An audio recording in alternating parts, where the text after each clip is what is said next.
The following episode of the Maui Chamber of Commerce's Business Matters was originally broadcast on August 29th, 2023.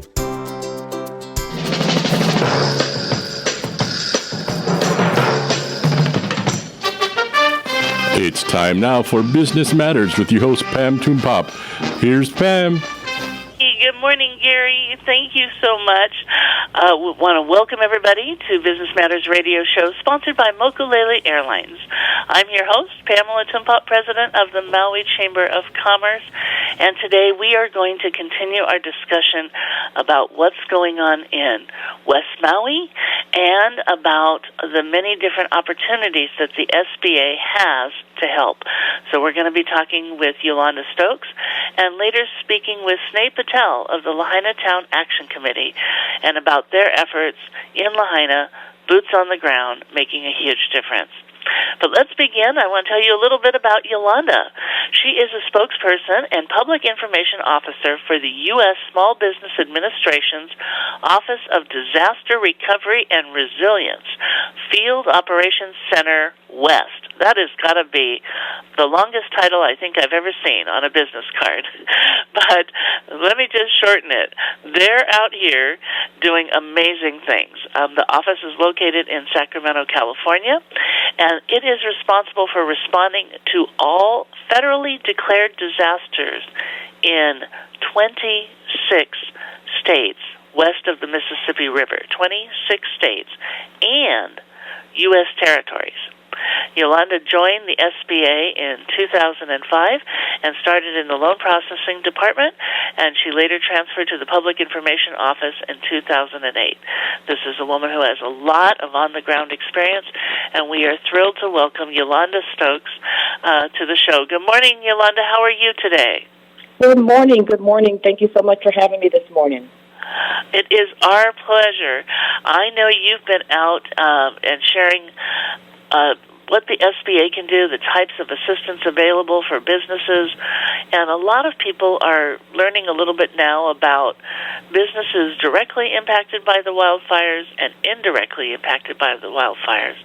And you've got a number of programs to help. Can you explain those programs and help people understand, what do we mean by directly impacted, and what do we mean by economic injury and indirectly impacted, and who should apply for each?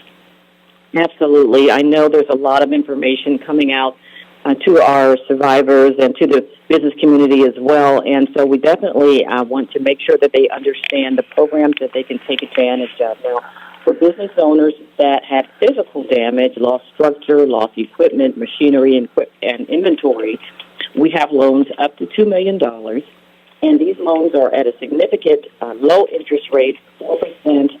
They could have terms up to 30 years, and then we also have some built-in deferment up to 12 months without any interest payments or payments due at all. Now, when we talk about indirect, and you probably, and many of our listeners or business owners may have heard about the Economic Injury Disaster Loan. That is a standalone program that SBA always offers in disasters, and many are familiar with COVID-IDO. So for this wildfire disaster, those same economic injury disaster loans are available and to the entire county of Maui. And we also have a contiguous county, Kilauea, and I'm probably saying that wrong, that's also eligible. But just know that any business that was impacted not only with physical damage, structural damage, but also many, as we discussed earlier and at another event, many of our businesses are suffering from lack of tourism and such. So we want our business owners to take advantage of both programs. Now, if you have physical damage, your loan officer is going to automatically consider you for both physical and the economic injury piece. And ideally, we want to make sure that our business owners have working capital, right, so that they don't have to lay off employees and they can pay their bills as if the disaster never happened. And so for some, that may mean, additional 3 months of working capital. For others, 6 months. And so that loan officer will work with the business owner to determine just how much they're going to need to carry them through. And we know that could change over time. So there's some flexibility built into the program. And one of the questions that has come up a lot is, I have another EIDL loan. You know, I've been through this disaster. I already have an EIDL loan. I can't imagine how I can stack on any more debt with that existing loan. But there's ways that people can apply for reconsideration on that first loan. Right, and so we know that many of our business owners are watching, trying to keep the doors open, and they're very, very conscientious about additional debt. And for any business owner who already has an existing COVID EIDL loan or any other disaster loan for that matter, they can actually go into their loan portal and request a hardship. Now, for those who may not have gone into the portal, I'm going to give you a customer service number specifically for the COVID EIDL customer service department, and you can actually speak with a representative who can walk you through the request for hardship. And that customer service number that's dedicated specifically to the COVID EIDL loan is 1-833-853-5638. And I'll repeat it again. It's 833-853-5638. That's awesome, because I know that I'm hearing that a lot. And people are extremely worried about their debt, and especially continuing each day to see the devastation that they're still in, really wondering how long is it going to take to recover, or to any point where they can really see visitors coming back into their area. But of course also, we're working with many businesses to help them pivot. And Wayne Wong of the Small Business Development Center and the Maui Chamber of Commerce are here to help if you're needing to look at how to pivot. But first, we want everybody. Also, they have to go through FEMA first, right? FEMA's saying first register through us, and then register through the SBA. Yeah, and normally we tell our business owners to come directly to SBA and apply because there's no requirement for the business owners. But let's face it, many of our business owners were impacted in their homes as well, and so we don't want them to miss out on any type of recovery assistance. So we just tell everyone to go ahead and register with FEMA to access their programs, and they'll be sure to refer you over to SBA. Awesome. And you folks are boots on the ground in different areas. Can you let people know where they can meet with you in person and get additional help if they're questioning how to do the loans?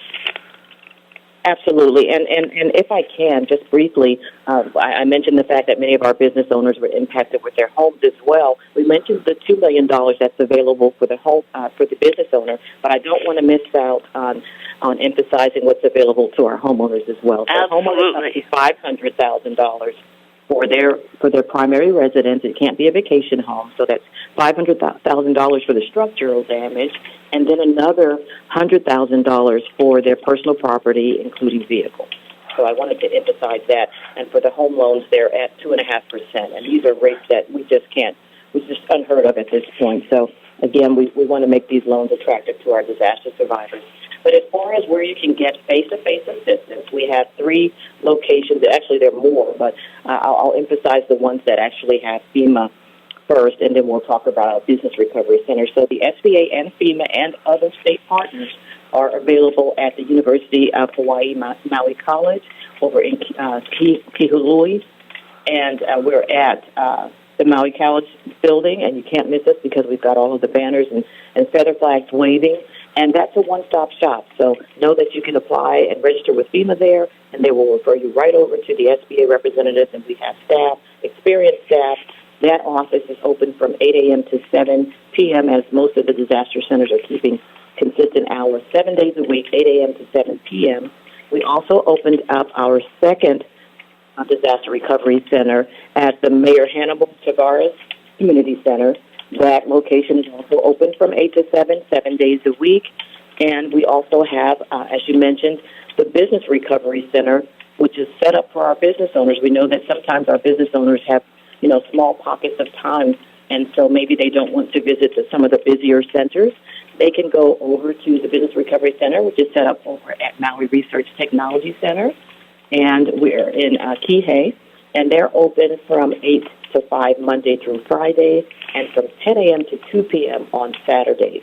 And also, as you mentioned, our dear friend Wayne Wong over at the Small Business Development Center is available to help our business owners with, just trying to figure out what they need to do to move forward post-disaster. And so Wayne has been a tremendous help, as well as our chamber partners and other resource partners, to help our businesses get back on their feet. He is a great treasure, and I know he helps you get set up. This is awesome, and I appreciate that. So Mayor Hannibal Tavares is also open 8 to 7, Monday through Sunday? Yes, 7 days a week. And then are you folks going to be able to get a station out at, like, the Gateway area where they're doing a lot of the food deployment and resource deployment? We actually have another center. We found the need, and we'll try to go wherever we can. But we also have SBA representatives at the Hyatt over at the Family Assistance Center as well. Oh, good, great. Yes. So normally we're based wherever the multi-agencies are. Where there are multiple agencies, the folks can kind of get additional assistance from several agencies, and you'll see us set up. We won't necessarily be set up in food distribution areas, but we are also set up at the Family Assistance Center. That's fantastic, yeah, and that makes, of course, perfect sense. We like it when we can consolidate and do things efficiently. Yes, absolutely. It just makes it a little less stressful for our applicants to know where they can go to get that one-on-one. Absolutely. So one of the things you mentioned, you mentioned $500,000 for structural damage.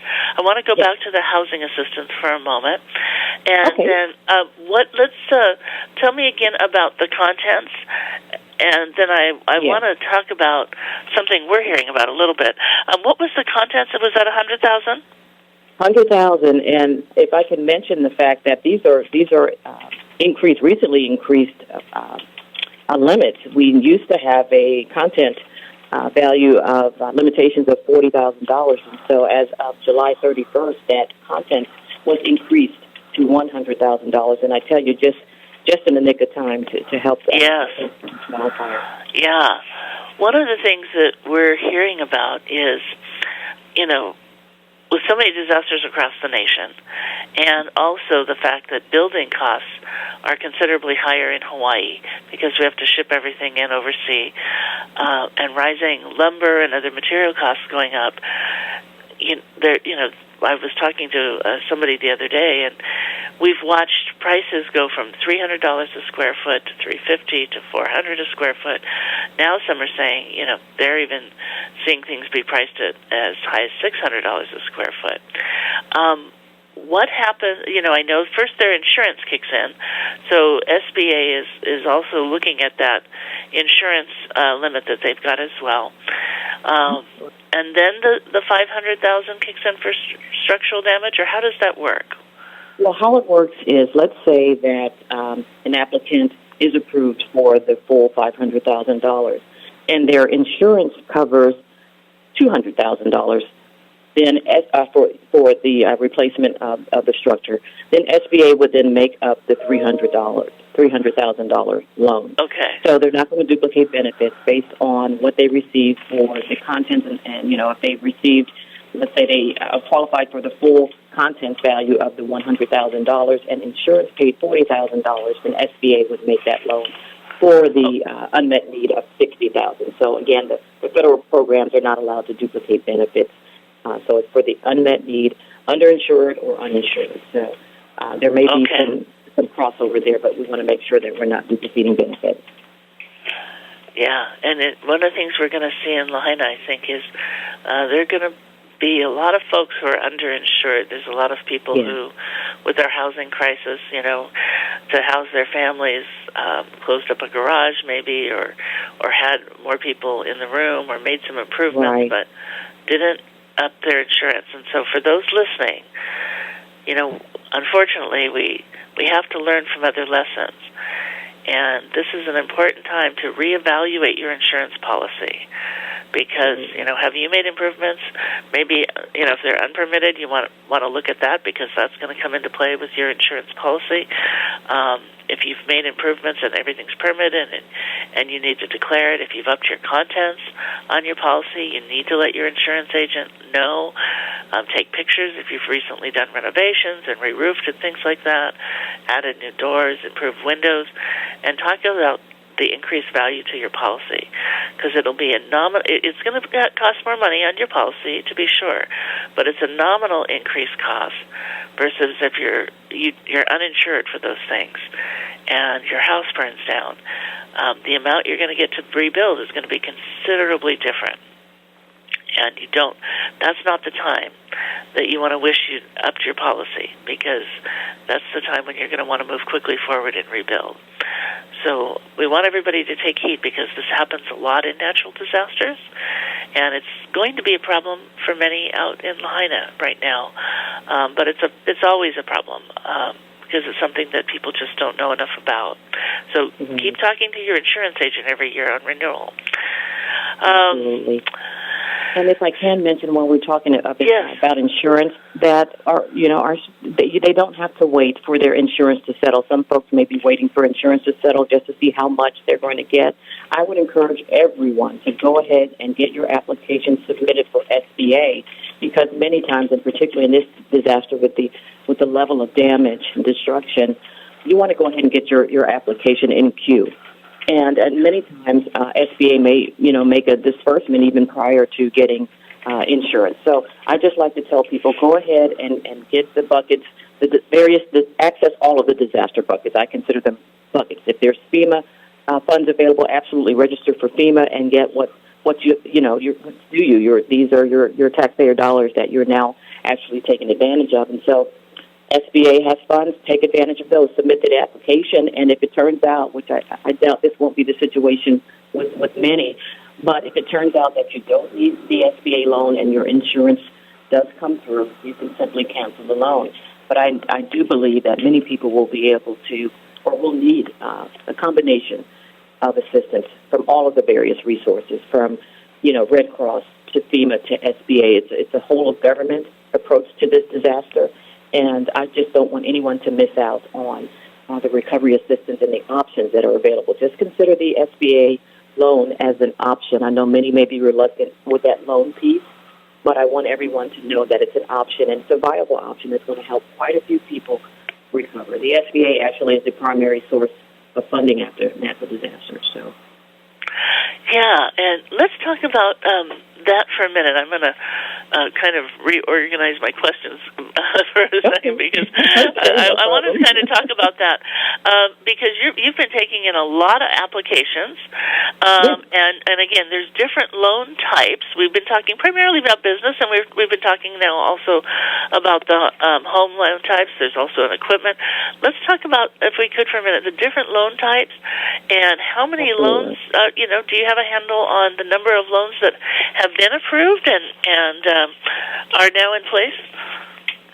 Actually, and we've got a little bit of a time difference, because as we mentioned, my office is out of Sacramento. Actually, they should be up. Let's see if I can get us up-to-date numbers. I know yesterday we were just shy of $10 million approved for this particular disaster, total loans approved, and considering that that's a relatively new disaster, we're moving right along for SBA, and that means that people are actually submitting their loan applications.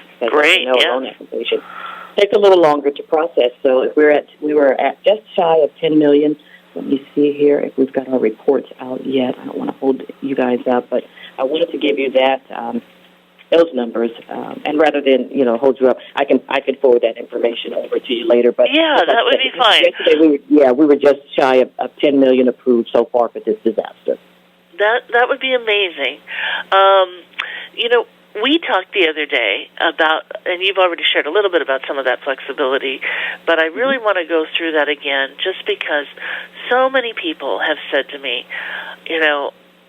I had an SBA loan, I still have an SBA loan. It's very low interest, but I'm looking at this disaster and I have no idea, we're wanting to give people hope and say, there's other ways to look at recovery as well. Don't just look at when everything's going to be rebuilt, or when everything's going to be the way it was. And we also need to know that everything's not necessarily going to go back to exactly how it was, but there are ways to recover now and pivot in this time as homes are rebuilt, as business structures come back, as people maybe temporarily relocate their business or move more online. There's going to be ways to pivot and start getting some of that income back.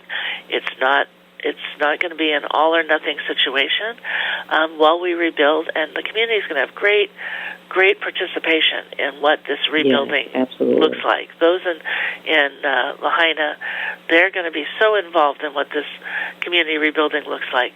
But I know you mentioned, and we talked about, there is the 12-month deferral. So if it's a new SBA loan or an add-on SBA loan, there's a 12-month deferral.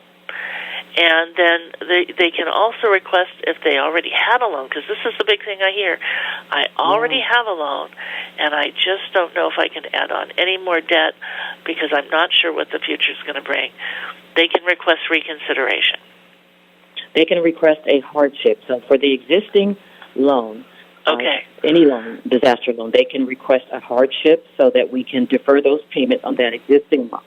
But for the new disaster, I just don't want anyone to miss out on, the eligibility that they have for this new disaster. So with that, it takes a lot off their mind to know that, I've got the waiver on my COVID EIDL, and I can really try to think about what I can do going forward. So, we certainly don't want to put anyone in financial dire straits. And so, but at the same time, we want to help them to recover from this very, very devastating new disaster. So I just encourage everyone to go ahead and apply. As we talked about, not that anyone can't even imagine leaving the community that they love so dearly, but you can actually use your approved disaster loan, whether it be home or business loan, to relocate, maybe outside of Lahaina or neighboring areas. So there's a lot of flexibilities built into the program. If someone is approved for a certain dollar amount and maybe they don't need all of that to recover, I doubt that would be the situation on this disaster, but you can ask for a loan reduction. Or as time goes on and we get to the point where we're rebuilding, and you mentioned construction costs and such, increase, and they find that they may need an increase. The survivor can actually work with their case manager to request an increase. So there's a lot of flexibility built in. Also, another unknown part of a component of the program is if someone had an existing first mortgage on their home, they may qualify to have a refinance. So each individual's situation is very, very unique. And so you want to make sure that you're talking with your loan officer so that you can take advantage of all the programs that may be available. For some person, they may be thinking about relocation. So they would discuss that with their loan officer. For another person, they may have had an existing mortgage, maybe just moved into the house, and they may qualify for the refinance component. So a lot of flexibilities, a lot of unique opportunities for each individual borrower. But I want to make sure that everyone knows that we have programs for them again. Businesses of all sizes, private nonprofit organizations, homeowners, and renters. So our renters would be eligible for that $100,000 contents portion, and we also include your motor vehicles or your cars in that contents damage. Well, I am so appreciative of the SBA and all the programs, and I love that as I've gotten to talk to you, you keep emphasizing flexibility. Talk to us. Keep us informed. Ask us. Let us help you figure out solutions. And that's really critical. Let's let everybody know where they can apply online and how they can apply online. And, again, how they can find you so that if they need assistance. And if we can for a minute or two, just also share a little bit about are there certain documents people are struggling to find, and how can we help them get there? Well, let's talk about how we can apply online, because we do have some folks that have connectivity and maybe they are not able to get to the disaster center, so you can apply online. You would simply go to www.sba.gov and click on the disaster assistance link, and you can complete an electronic loan application.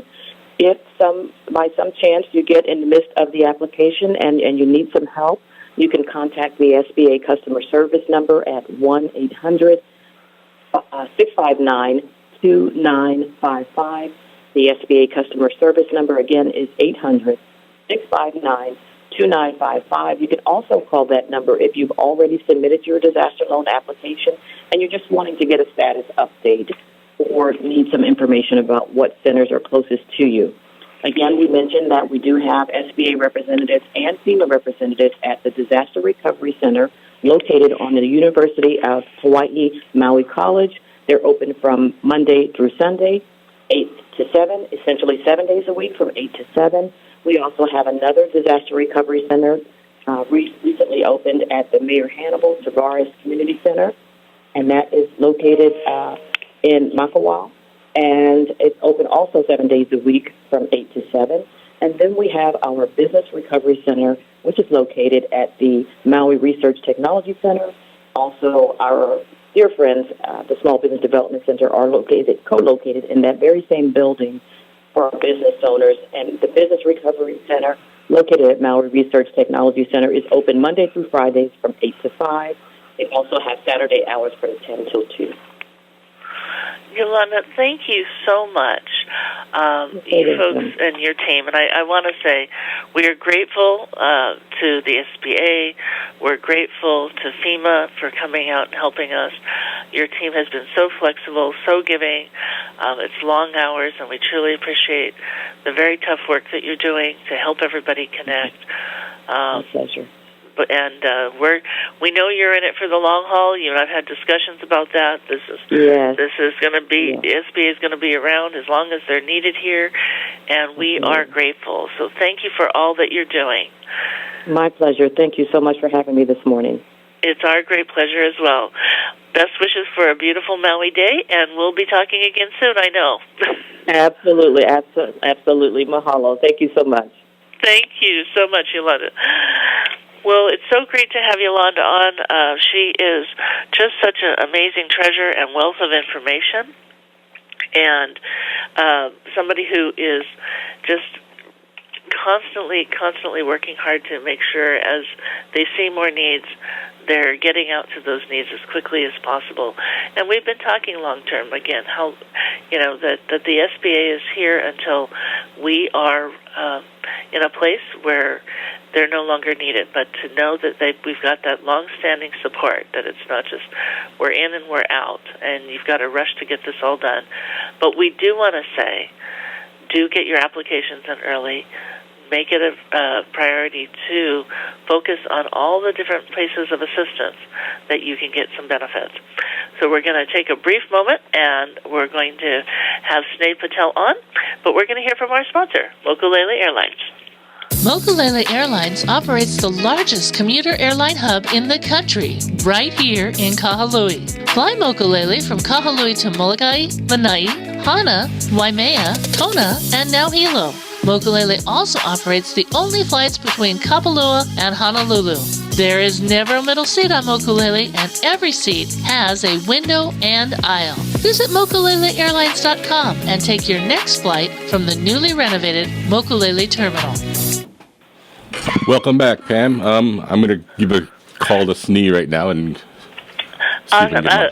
Yeah, give him a try. I just texted Sneh and asked him to call in. But why don't you go ahead and call him, Gary? Okay. That would be awesome. Thank you. So a little bit about Sneh. Sneh Patel is the president of the Lahaina Town Action Committee, and he has been doing that for about 10 years now. He is also the Director of Sales and Advocacy for Maui Resort Rentals and is a Ipo Kukui Program Fellow. Prior to working for Maui Resort Rentals, Sneh also was the Director of Sales for Peter Lick Galleries on Front Street in Lahaina for 15 years. He currently serves as the Vice Chair for the Liquor Commission, and he is President of Spinnaker Apartments on Wainea Street in Lahaina. He was raised in Chicago and has called Maui home for over 20 years. And is lived in West Maui with his wife and Tabitha, and now has 3 boys. He graduated with the BA and BFA from the University of Illinois, Chicago. So Snee has been a Mauian for over 20 years, has been raising his children here, has been actively engaged in our community. And if you know Snee, you know this about Snee. He is committed to important causes. He gets involved. He rings in on community issues frequently to try and make Maui a better place. And I don't want to say he wears his heart on his sleeve, but it's sure a lot like that, because when Snee's needed, he jumps in to help. And he has been doing a lot out in Lahaina, and we're going to talk about some of the things he's been doing recently, as well as a meeting that he's trying to organize. Snee, are you there? Yeah. Hey, Sam, can you hear me? Yes, I can. Good morning, and welcome to Business Matters. Hey, good morning, Sam. Thanks so much for having me. You can probably hear my kids in the background. They're getting ready to head out the door here for school. So. Well, we certainly understand that, and I wish them a great day at school. I know things are very different now at school, but deeply appreciate your time this morning. Today, I was just telling everybody, you've really been out on the front lines. We know you and members of Lahaina Town Action Committee are out there on the ground. What are some of the key things that you folks have been focused on? Yeah, I think the immediate need of the community, that was the main thing. Tamara, who sits on our board as well, Musa Hassan, those are actively living in Lahaina, myself, the first days of just trying to connect with people, trying to figure out what's needed and where, and just getting the resources where they need to be. And the community on the west side, and greater Maui as well, we've had so much support, very thankful. It's just been kind of, for me, I used to say day by day. Now it's just moment by moment, what's needed, what's in front of me, trying to execute that. Yeah.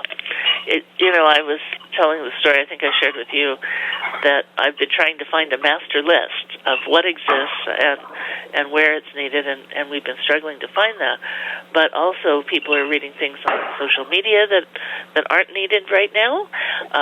One of the people I talked to said, pillows and blankets and towels, and I said, do we still need that as we're moving into hotels? And they said, probably not now. You're right. Yeah. So it is changing moment by moment.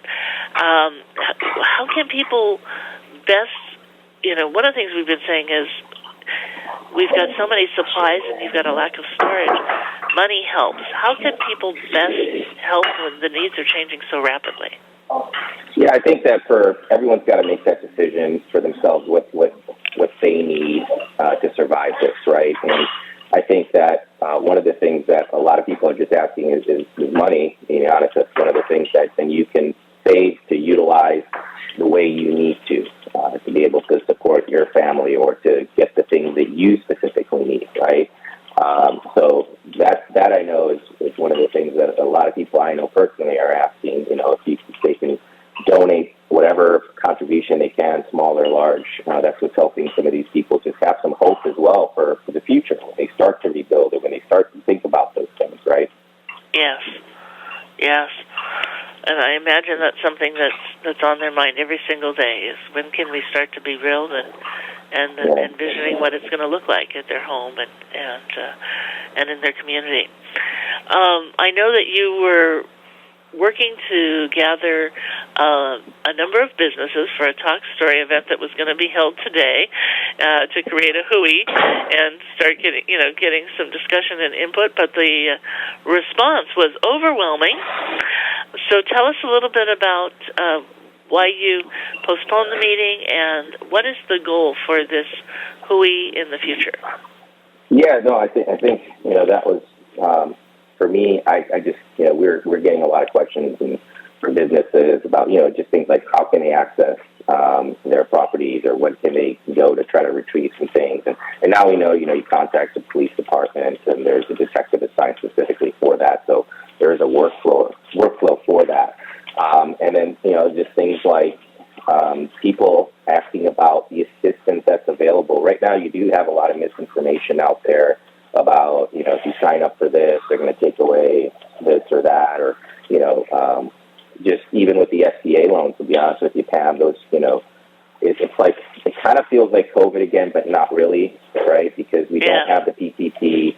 We don't have some of the support that we had on the national level that we're hoping to see again, because the loans are great, for those that can utilize them. For those that can't, it really has to be a grant structure. Having folks that lost everything, lost their businesses, lost their inventory, and, a lot of people are underinsured for this, and so how do they rebuild? How do they move forward? And the loans only put them further in debt, right? So there needs to be some sort of assistance offered to employers, I think, to the employees in a way that doesn't put them further in detriment, right? Yeah. And so, these are some of the questions we're getting is, where is that support? How is that going to work? And I really want to just bring all the stakeholders together to try to figure that part out, or to just say, hey, this is what, like, 90% of the people are saying this, right? So the other part of this is also to kind of just talk story, connect, to get some data points on what specifically is going to be needed within that community, that merchant community, that retail business community, right? Those owners. So I think there's like 3 different buckets, and in looking at it, there was just an overwhelming response, and I was like, well, let's try to really, just take a few days and restructure, get a larger space, and get some speakers as well that are going to be able to be there, that are going to be able to answer a lot of those questions, right? Yes. That is fantastic. I think that's the key thing is, as we hear things, we don't really know to the degree that Lahaina is hearing the same thing everybody else is hearing.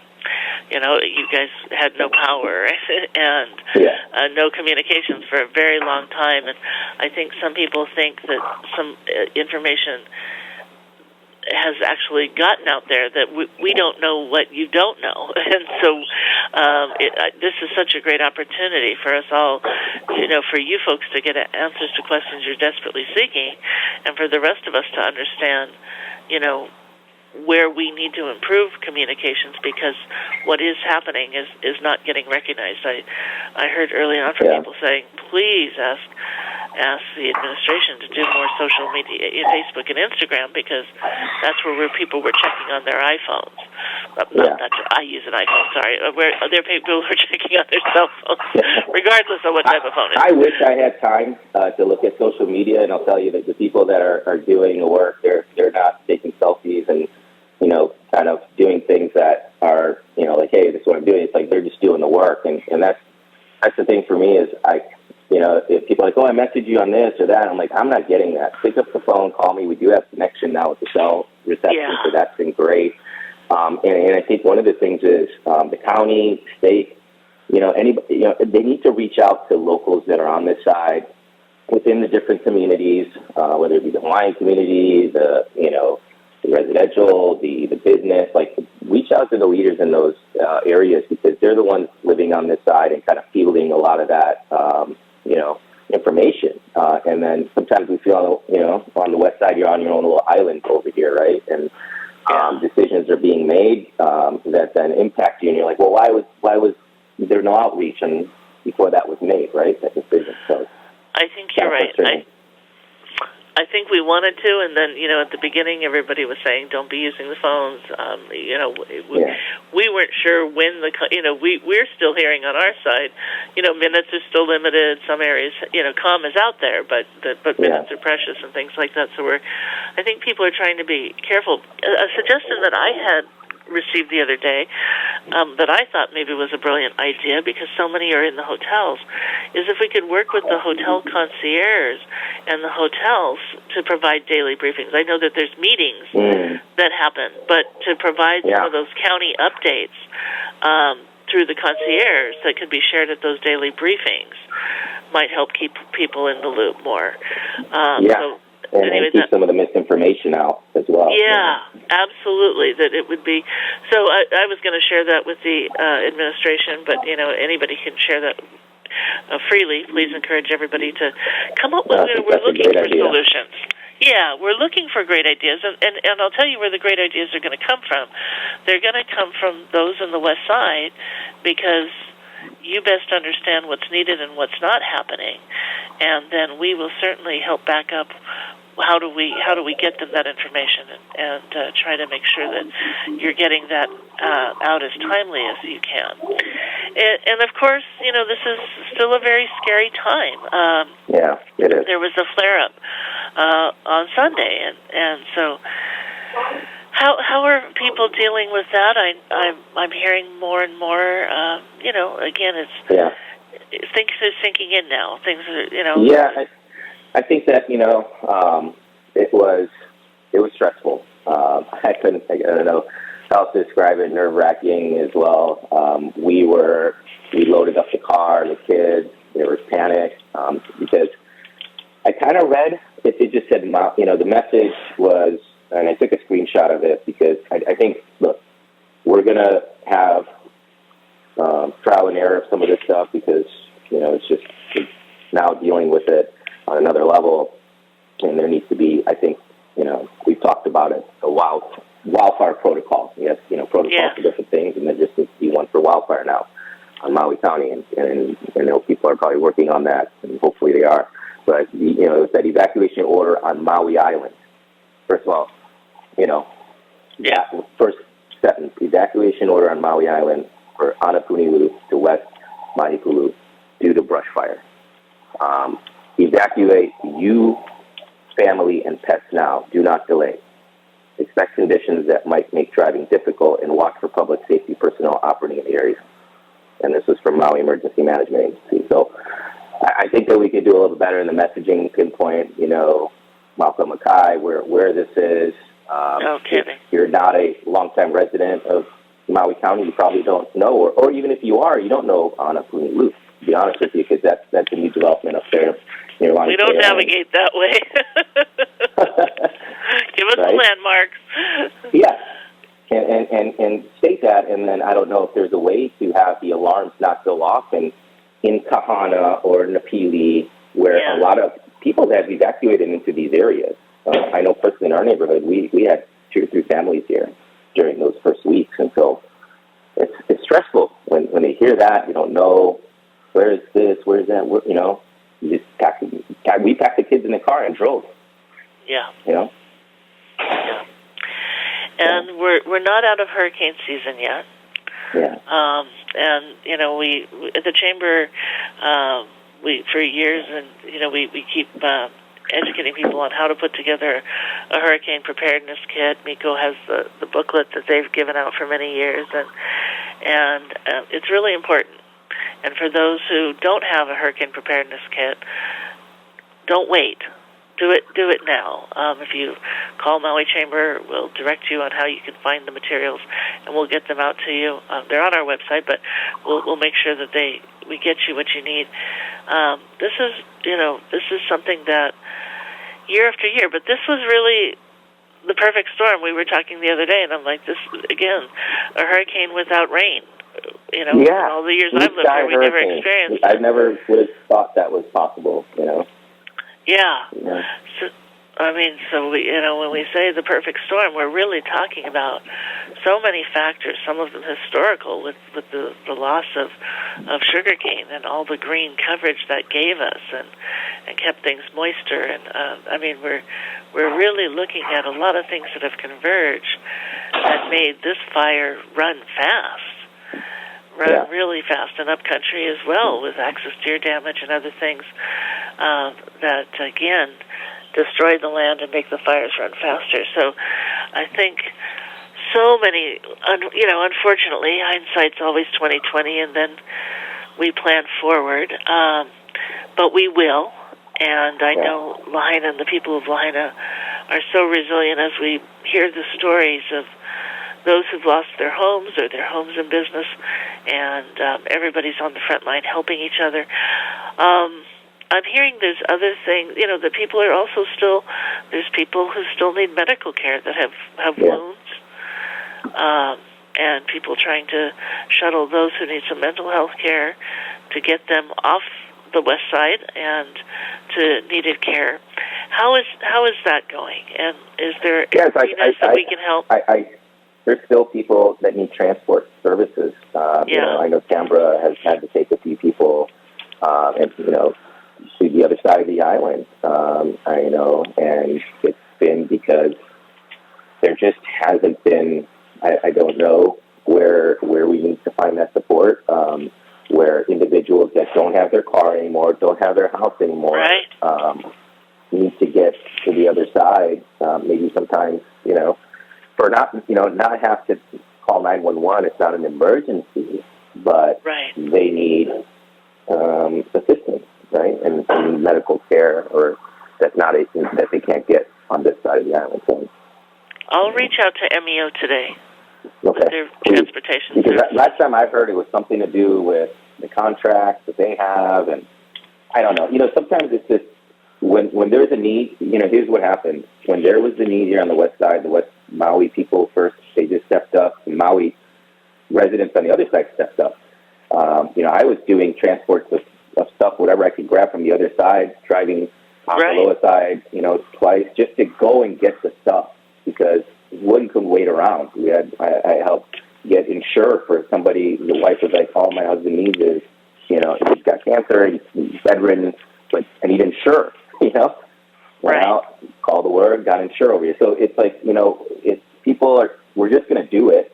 But it'd be nice if there was, MEO would be perfect to be able to take a good number of these individuals to the other side of the island, right? I will definitely reach out to MEO, and I have another company I'll reach out to as well, and see if they might be available to serve. It's been amazing seeing and you hear it over and over again. I think the FEMA director that's been on the ground here, he's for the last 10 years been to all the devastation sites. This is probably one of the worst we've seen with the impact or the devastation. But then, amazing response from just the community that he's never seen that either. So. That's what we keep hearing. We're so proud of all of our people that are coming together to help, and there is a lot of that. But again, the need is not over. We've also talked about the need to manage supplies. That there's lots of different lists, and we don't sort of have one centralized place where people are taking everything in and inventorying it and determining who best to deploy it, and sort of a hub and spoke system that we talked about now. And maybe we can create some spokes out in other areas, because right now you don't need more containers and storage in there. But if we can maybe find some land and some containers put out in different locations, like maybe Kahului or Kihei or some regional areas that make sense, that we can then transport things in as needed. So that's one of the things that we're trying to help with. So folks, if you're listening and you've got some bigger land space where you could have a couple of containers, please call the Maui Chamber. And each of us, when we're saying please call the Maui Chamber, it's only to try and help with areas that we can help with, so that if we can alleviate the need for transportation, so that gets solved. Because the team that's doing boots on the ground, as they describing very well, they're trying to help those in need on the ground in West Maui, and yet they're diverted from doing that really important work to transport people or to pick up supplies. That's also really important work as well, but we who are not in the same level of crisis, I think we can figure out those other solutions and help them. So feel free to call us at the Chamber. We're going to try and coordinate some of these things. We're working on bringing other big supplies in, but sometimes big companies on the mainland, they're so in love with Maui and want to help, and their heart's in the right place. But if they ship too early and we're not ready to receive it, then where does it go? So we're trying to come up with better systems on where things get stored, how they're managed. We always talk about getting things to people in the right time, right? So that we can then from a spoke get to the hub into West Maui at the time they need them, and not overburden them with having to figure out storage on that side. We're open to ideas. You find something. I saw some structures, temporary structures going up in Olowalu, Kumahame area. So maybe there are some things moving we can get there. Yeah. Yeah. And that's another thing, Snay, is there a place where if somebody has suggestions from the west side, is there a place where that's collected? Where would that go? Because if there's any suggestions that you folks have on how we can do something better, I know stuff was going into like the EOC, but now that's being manned outside of Hawaii, so people are getting called back. I'm happy to field anything. Visit Lahaina.com. It's our LAC page. We've been receiving messages there. Document them. Reach out to our connections, county level or state level for things. So that could be a place as well. I know that for us and our organization, it's right now, we're also revamping our website to retool it and, to kind of fit the needs of what needs to happen right now, right? Because we're going from probably an organization that put on events to, assisting the county with certain projects to now kind of just being focused on that community, both on a larger scale, but also just that business community as well. So it's going to shift, a little bit of our focus and where the need is. So our website right now, visit Lahaina.com. We've been getting messages through there. You can email me personally at president@visitlahaina.com. I'm always happy to. And Snay, feel free to send any messages our way. We're happy to help on things that you feel that we can assist with. We're here to help. And we'll, again, as suggestions come out, because, again, that idea of the briefings that are happening, having something from the concierge at the hotels, give everybody a handout each morning that says these are the latest updates that we understand. I think that'll be awesome. Or maybe there's a better way, but, we're trying to come up with simple solutions that can be enacted quickly to improve the communications. Okay, we're down to 1 minute, Pam. Thank you, Gary. Well, it's time then. I need to thank Snay. Snay, thank you to you and Tamara Garrick, who's also on our board of directors, and to the whole Lahaina Town Action Committee, and the community at large, because many people are a part of this organization or that, but what we know is Lahaina is strong, and they're working together and making a huge difference. So thank you so much for joining us.